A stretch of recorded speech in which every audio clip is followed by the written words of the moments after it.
강지원이 상견례를 파토낸 후 정수민은 박민환을 유혹하는 것에 성공했다고 생각했습니다. 하지만 박민환은 정수민이 생각하는 것보다 훨씬 쓰레기였는데요. 강지원이 결혼식을 완전히 박살내버렸다고 생각했지만 박민환은 여전히 강지원을 포기하지 않았던 거죠. 오늘은 상견례 이후 벌어질 난장판에 대한 원작 내용을 풀어보려고 해요. 역시 이건 아닌 것 같아 수민아. 결혼 진행하려면 신경 써야 하는 게 너무 많잖아.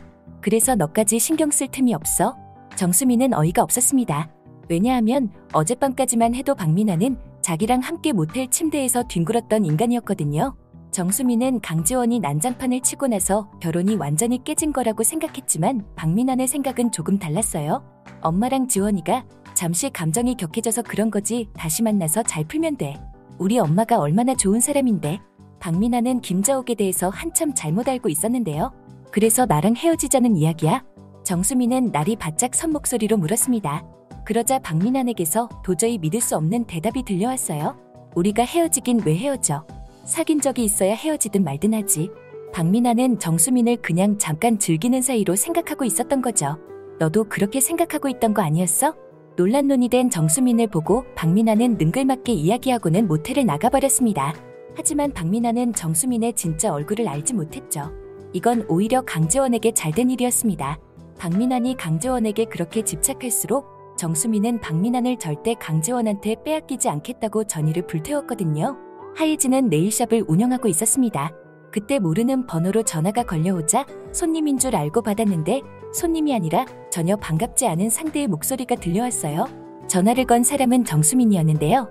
정수민의 목소리가 들리자 하이즈의 표정이 확 일그러졌습니다. 지난번 동창회 사건 이후로 정수민의 번호를 지워버렸던 게 화근이었죠. 정수민 전화인 줄 알았다면 절대 받지 않았을 텐데 하며 후회를 하고 있었는데 정수민이 정말 의외의 질문을 했습니다. 너무 갑자기 전화했지? 미안해. 근데 상철이 전화번호 알아? 내가 할 말이 있는데 나한테는 번호가 없어서 그래. 김상철은 과거 강지원을 많이 괴롭혔던 인간이었습니다. 그런데 이번에 강지원을 동창회에서 보고 눈빛이 달라졌던 녀석이었는데요. 세상 좋아졌다? 찐따 강지원이 이렇게 예뻐졌다고? 그러면서 강지원한테 연락처를 알려달라고 끈질기게 달라붙던 놈이었는데요. 하이즈는 김상철과 정수민이 끼리끼리 잘 어울린다는 생각이 들었습니다. 어차피 정수민과 길게 통화하고 싶은 기분도 아니었기 때문에 김상철 연락처를 알려주고 전화를 끊어버렸는데요. 그런데 묘하게 찝찝한 기분이 들었습니다. 나 방금 정수민한테 연락 왔었어. 김상철 전화번호를 물어봐가지고 가르쳐줬는데 가르쳐주고 나니까 찝찝한 거야. 그래서 너한테 알려주려고. 동창회 때 김상철이 너한테 찝쩍거렸잖아. 이야기를 들은 강지원은 하이즈의 말처럼 찝찝한 기분이 들었습니다. 자기가 상견례를 난장판으로 만들어버린 지금 이 상황에 정수민이 김상철 전화번호를 알아야 할 이유가 뭘지 아주 기분 나쁜 예감이 들었는데요. 강지원은 유지혁에게 도움을 요청했습니다. 언제든 내가 필요하면 이용해요. 당신을 위해서라면 뭐든지 다 해줄 수 있어. 유지혁은 강지원에게 든든한 버팀목이 되어주겠다고 했는데요. 부장님, 오늘 이용해도 되겠습니까? 강지원은 아주 사무적인 말투로 물어봤고 유지혁의 당연한 대답이 들려왔습니다. 예, 그렇게 하세요. 누가 봐도 사무적인 대화를 나누고 있는 것으로밖에 보이지 않았지만 유지혁은 오늘 밤 강지원을 위해 기꺼이 이용을 허락해준 남자였죠. 민환씨, 이따 끝나고 나서 정리 좀 되면 이야기해. 박민환은 강지원의 집 앞에서 강지원을 기다리고 있었습니다. 강지원이 아무리 김자옥한테 깽판을 치고 나가버렸어도 자기랑 헤어질 수는 없을 거라 생각하며 꽃이나 한 다발 안겨주면 강지원의 기분이 풀어질 거라 쉽게 생각하고 있었는데요. 저 멀리 걸어오는 강지원을 보면서 박민환이 강지원을 부르려고 하는 찰나 강지원을 먼저 부르는 목소리가 있었습니다. 그 남자는 김상철이었어요.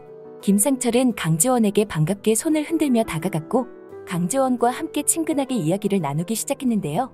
그러다가 나란히 어디론가 걸어가기 시작했습니다. 그걸 본 박민환의 눈에 불똥이 튀기 시작했어요. 그래서 차를 몰아 그 뒤를 쫓아가려는 차에 누군가 차창을 두드리는 소리가 들렸습니다. 거기에 나타난 건 정수민이었죠. 뭐야, 지원이 만나러 왔어? 정수민은 강지원을 만나러 왔다기보다는 오늘 김상철이 강지원한테 진상을 부리는 걸 구경하러 온 거였습니다. 응, 지원이 보러 왔지. 근데 지금은 오빠한테 내가 더 필요해 보이네. 나 저 남자 누군지 알아. 정수민의 말에 박민환의 표정이 확 일그러졌습니다. 정수민까지 아는 남자를 강지원이 만나고 있다는 생각이 분노가 치민 거였는데요. 쟤 우리 고등학교 동창이야. 지원이랑 나랑 같은 학교 나왔잖아. 지난번 동창회 이후로 둘이 계속 만나는 것 같던데?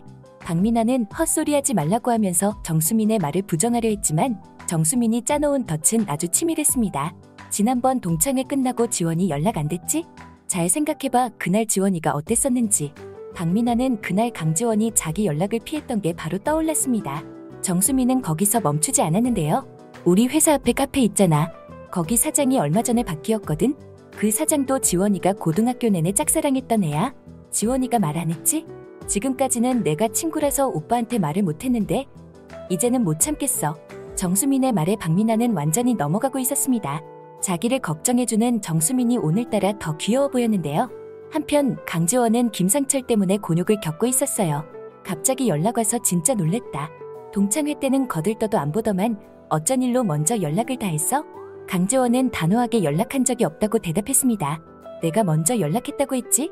그거 나 아니야. 하지만 김상철은 강지원의 말을 쉽게 믿어주지 않았습니다. 분명히 강지원이라고 하면서 주소까지 알려줬는데 네가 아니면 누군데? 강지원은 그게 정수민이 중간에서 농간을 부린 거라는 설명을 하는 것도 귀찮았습니다. 못 믿겠으면 연락받은 번호로 다시 전화 걸어봐. 김상철은 바로 전화를 걸어봤지만 강지원의 핸드폰은 조용했고 아무도 전화를 받지 않았어요. 누가 나를 사칭해서 너한테 연락한 거야. 미안해. 내 잘못은 아니지만 내가 사과할게. 강지원은 그렇게 김상철과 헤어지려고 했지만 상황이 생각처럼 흘러가지 않았습니다. 지금 나 갖고 놀았다는 거네? 사람 여기까지 불러놓고 대신 사과를 해? 네가 그렇게 잘났어? 김상철의 위협적인 행동에 강지원은 주춤거리며 물러설 수밖에 없었는데요. 그때 유지혁이 나타나서 김상철의 팔을 꺾어 내동댕이 쳐버렸습니다. 팔 부러졌으면 수리비 청구하세요. 유지혁이 감정이 담기지 않은 차가운 말투로 경고하자 김상철은 대번에 쭈글탱이가 돼버렸는데요. 유지혁이 강지원을 부축해서 걸어가자 김상철이 뒤에서 중얼거리는 목소리로 욕을 짓거렸지만 유지혁한테 그런 것 따윈 중요한 게 아니었습니다. 괜찮습니까? 다친 데는 없어요. 유지혁의 눈에는 오직 강지원만이 중요한 사안이었어요. 그 시각 박민아는 정수민의 집에 있었습니다. 정수민은 박민아 앞에 막 끓인 전골과 소주를 준비해줬는데요. 이거 좀 먹어봐 오빠. 수민이가 일부러 오빠 먹이려고 만들었단 말이야. 박민아는 강지원 때문에 머리가 복잡해서 먹고 싶은 생각이 없었지만 정수민이 전골을 호호 불어서 입에 넣어주자 낼름 받아먹었습니다. 입에 뭔가 들어오자 갑자기 술 생각이 났는데요. 박민아는 소주를 병째로 들이붓기 시작했어요. 강지원이 자기 몰래 다른 남자를 만나고 있다는 말에 자존심이 종이 조각처럼 구겨진 느낌이었는데요. 오빠, 오늘은 여기서 자고 가. 음주운전하면 안 되잖아. 지원이는 그만 잊어. 수민이가 강지원보다 100배 1000배 오빠한테 잘할게. 정수민이 한껏 콧소리를 섞어가며 박민아를 유혹했지만 박민아의 머릿속에는 강지원뿐이었습니다. 강지원이 결혼을 파탄내고 다른 남자를 만난다는 생각에 머리가 복잡한 가운데 자꾸 옆에서 앵앵거리는 정수민 때문에 짜증이 치솟아 올랐는데요. 헛소리 그만하고 짜증나게 좀 하지마. 박민아는 큰 소리를 내자 정수민이 훌쩍이며 울기 시작했는데요. 눈물이 터지자 번뜩 정신이 든 박민아는 정수민을 달래기 시작했습니다. 미안, 오빠가 갑자기 감정이 격해져서 그랬어. 이해해줄 수 있지? 박민아는 한참을 토닥이자 정수민의 울음소리가 그치기 시작했는데요. 이제 괜찮아졌어. 나는 오빠 다 이해해. 정수민은 이제 박민아를 차지할 수 있을 거라 생각했지만 박민아는 정수민이 상상하는 것 이상으로 쓰레기였어요. 괜찮아졌으면 강지원을 어떻게 해야 되찾아올 수 있을지 생각 좀 해봐. 네가 맨날 강지원 영혼의 반쪽이라고 그랬잖아. 그러니까 어떻게 해야 지원이를 그 자식한테서 다시 되찾아올 수 있을지 알고 있을 거 아니야. 박민아는 김상철을 두들겨 패놓고 강지원을 데려오고 싶었지만 그런 짓을 했다가는 강지원이 박민아를 영영 떠나버릴 것 같다는 생각에 그럴 수가 없었습니다. 그래서 괜한 정수민만 닥달하고 있었던 건데요. 오빠 진짜 너무한 거 아니야? 지금 나더러 지원이를 되찾아오라고? 내가 오빠 좋아하는 거 뻔히 알면서 어떻게 그럴 수가 있어. 정수민도 소리를 바락 지르며 대들었지만 박민아의 생각은 변함이 없었어요. 나도 너 좋아하는데 내가 너랑 결혼한다고 하면 회사 사람들이 나를 어떻게 보겠어? 그리고 너랑 지원이는 좀 다르잖아. 결국 결혼은 강지원과 하겠다는 말에 정수민은 짜증이 울컥 치솟으면서도 강지원이 박민아의 사랑을 받으면서 행복하게 사는 꼴만큼은 죽어도 보기 싫다는 생각이 먼저 떠올랐습니다. 나 오빠한테 결혼하자고 안 할게. 난 그냥 오빠만 있으면 돼. 그런데 지원이가 마음이 변해버린걸 내가 어떻게 할 수 있겠어? 아무리 친구라도 그건 안 되는 일인 거잖아. 우리 사이는 오빠랑 나랑만 아는 비밀로 하자. 그러니까 오늘 자고 가. 내가 내일 아침에 해장국 끓여줄게. 박민아는 책임없는 쾌락을 즐길 수 있다는 생각에 또다시 정수민의 품에 안겨들었고 그곳이 빠져나올 수 없는 함정이라는 것을 깨닫지 못했습니다. 두 사람의 엉망진창 결혼 스토리는 다음 영상에서 이어서 풀어볼게요. 거기서 또 엄청난 사이다가 터질 예정이니 많이 기대해주세요. 여기까지 소심한 리뷰였고요.